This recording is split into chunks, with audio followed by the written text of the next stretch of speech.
I am the one that likes to share my experience. I like to scream about my experience so people can learn from it. So you don't make a catastrophic mistake that's going to cost you money before you learn. I don't believe in keeping my experience to myself. So this is the main reason why I'm documenting this series.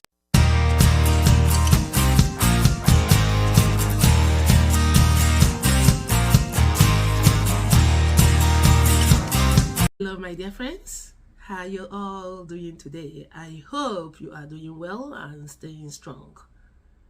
Times are hard, it's hitting everyone. A lot of people are in that bubble. We are all struggling.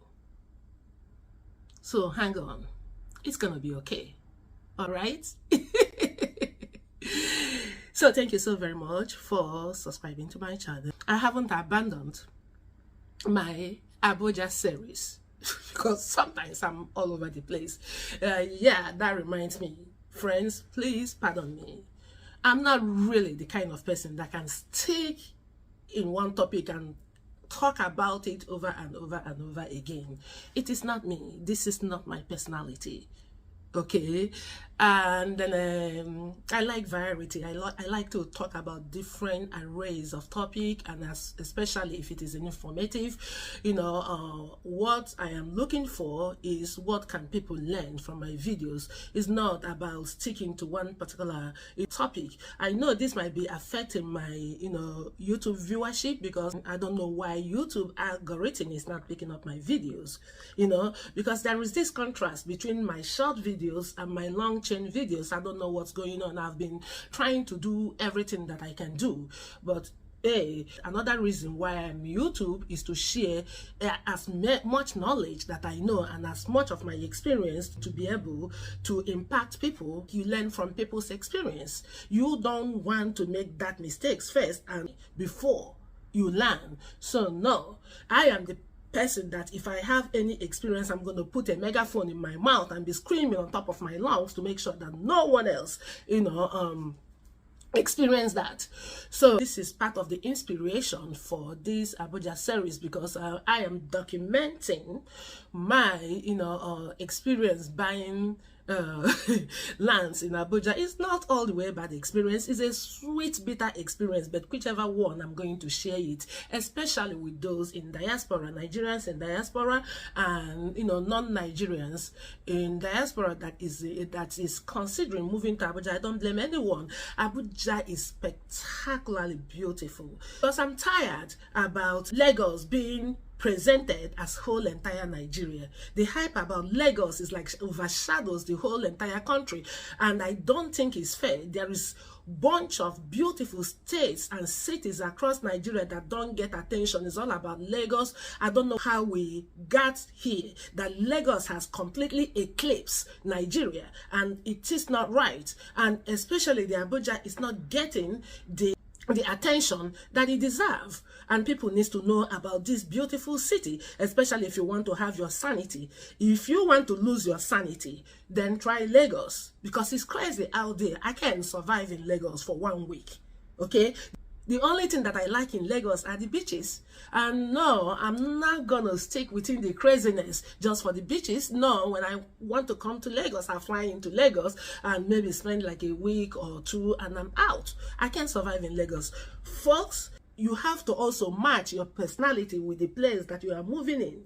Okay, if you are the person that don't like noise, the crowd and all that craziness and all of that pollution and everything, if you plant yourself in that city, you can be easily frustrated. Okay, so you always going to match your personality with wherever that you are moving to. That is number one when it comes to relocation.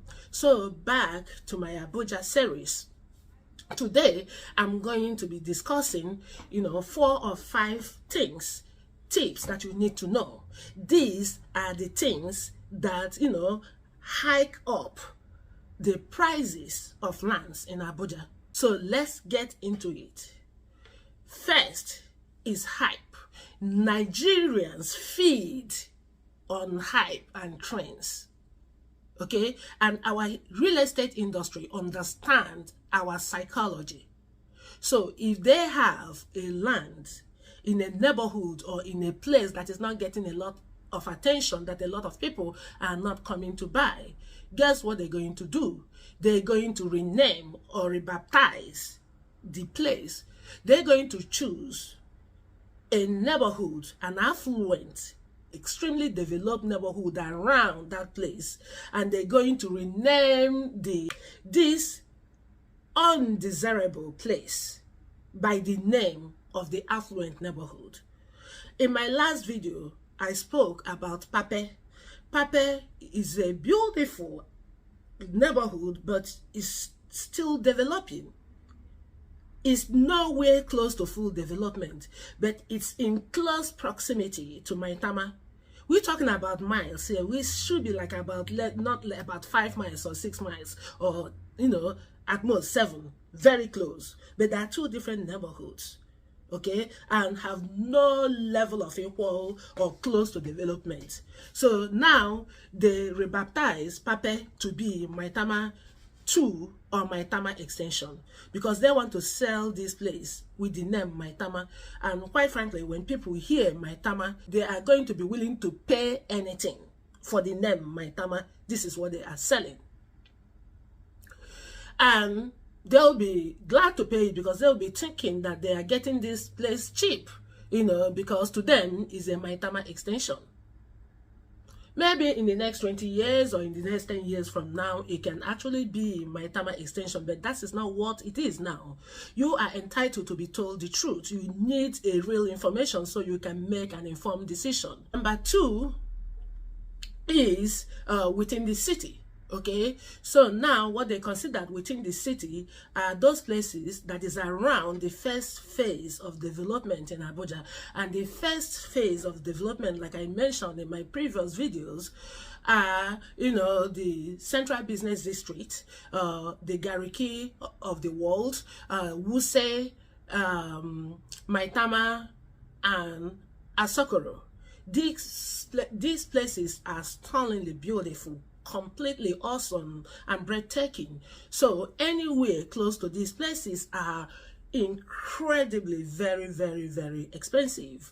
And also lands within the second phase of development in Abuja. And the second phase can be Life Camp, Apo, places like Mabushi, Jabi, Otako, where else are the second phases of development. There is a lot of them too, but this is the ones that I have on top of my head. Those places within the second phase of development can be expensive too, okay? So this is basically what they, you know, consider to be city, okay? So if you can ignore that and are willing to travel like about 30 minutes or 40 minutes away from the city of Abuja, you know, you are going to get lands unimaginably cheaper, you know, like 100% cheaper than what you can get within the city of Abuja. But why not? Abuja have a wild road networks, okay? So like everywhere is close. The city is wide, so it's connected by major highways. So there is no place you'll be going in Abuja that is actually far. So why would you not, you know, explore the option of, you know, traveling within the suburban or the satellite cities, like they call it, to explore for a more cheaper lands? So number 3 is the third road. Okay, let's say within a neighborhood in Apo, like there's a place they call Apo Resettlement. Apo Resettlement is a land that the federal government used to settle the people from Gariki village when they moved them out of Gariki. But the villagers sold the land to people, they don't live there. So they sold the land to private people and investors. So this place is coming up very beautiful. So yeah, but there are certain part of Apo Resettlement that is fully developed. There are ones that are developing, and there are ones that aren't that much developed. So, you know, the places that are fully developed have a third road, you know, on it, and the place that is developing have a graded road. So now, if you want to buy a plot that is located on the third road, it's going to cost you as much, 100% or even 50 or 75% than the land that is in a street 2 blocks away, but it's not tarred. So this is crazy.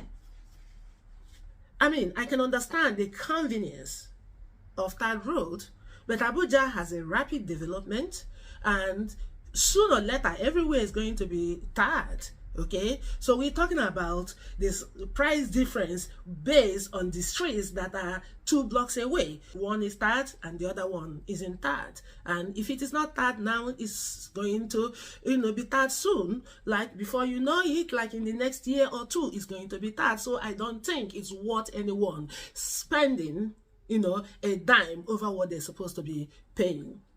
And especially if you're living in diaspora, if you're going to take your time to build your home, so by the time you finish building your home, the road is going to be tarred anyway. So why having to pay this amount of money? Instead, use the difference to buy an extra land somewhere, okay? Because that land is going to appreciate, and that is more money for you. So it's hard to make money in diaspora. The last one is the proximity to the highways. The lands within or close to the major highway can be very expensive than the lands in the same area but in the back. Let me use Kiami for example.